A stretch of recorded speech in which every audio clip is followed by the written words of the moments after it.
Yo creo que todos los personajes cómicos de este tipo son como una especie de mezcla en una batidora, ¿no? Sont en réalité un mélange qu'on a fait dans un robot. Pues gente que has conocido, gente de la calle. Connu, des gens qu'on a vu dans la rue. Yo es que siempre he pensado, personalmente, que todo dicho con risa es más efectivo. Les choses qu'on arrivait à dire en rigolant, ça avait plus d'effet. O sea que creo mucho en el sentido del humor. Je pense que le sens de l'humour c'est très important. O sea que en la vida o te ríes o lloras, porque es muy patético todo. Soit tu rigoles, soit tu pleures, parce qu'en fait tout est très pathétique. Me atraen los clásicos, me atrae el cine autóctono de cada país. Par le cinéma autochtone de chaque pays. Que soy un cinefreak, dile que soy adicto. Il o sea, est Cinefreak. Il est cinéphile, cinéfrique. Cinefreak. Et donc il est adepte à toutes sortes de cinéma. Me gusta mucho el cine porque, aunque es el 70% es una puta mierda, Parce que même si 70% c'est de la merde, cuando hay ese momento mágico en que ves algo que te seduce, que te hipnotiza, que te atrapa o que te hace creer en algo, eso te merece la pena todo el tiempo perdido. Ça vaut le coup d'avoir perdu beaucoup d'heures. Et quel dernier film a provoqué en lui ce sentiment-là? La última película que ha provocado en ti Ese sentimiento.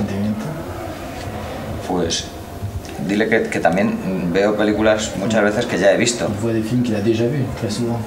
Entonces estuve viendo hace poco la de Cautivos del Mar, The Bad and the Beautiful.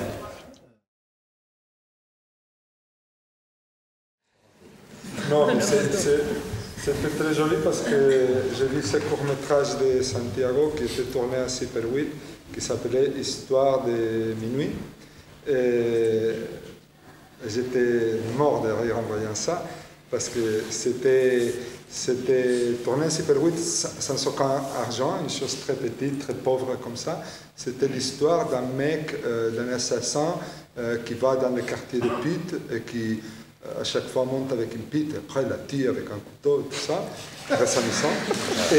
Et en parallèle, il y avait l'histoire d'une pute qui montait avec des clients et aussi elle avait un couteau. Et à un moment donné, tous les deux se retrouvent. C'était un couple parfait. C'était une histoire d'amour à son style. Mais ce qui me faisait mourir de rire, c'est qu'il avait tourné ça comme ça à la caméra là-bas, Super 8, mais qu'il avait doublé tous les personnages du film. Donc le mec parlait bonjour, ou la femme parlait bonjour, et c'était lui. C'était la même voix. Il y avait un narrateur, non, une voix off d'un narrateur, c'était lui. Les bruits, les bruitages, c'était sa voix aussi. Par exemple, s'il y avait un couteau mécanique,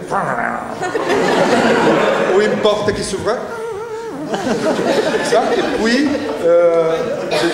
ça pour Antoine, la musique, c'était aussi lui.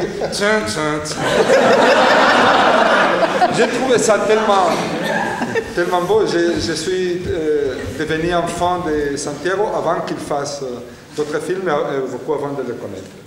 Donc, c'était joli, non? Quelqu'un qui faisait le cinéma sans rien, seulement avec son humour.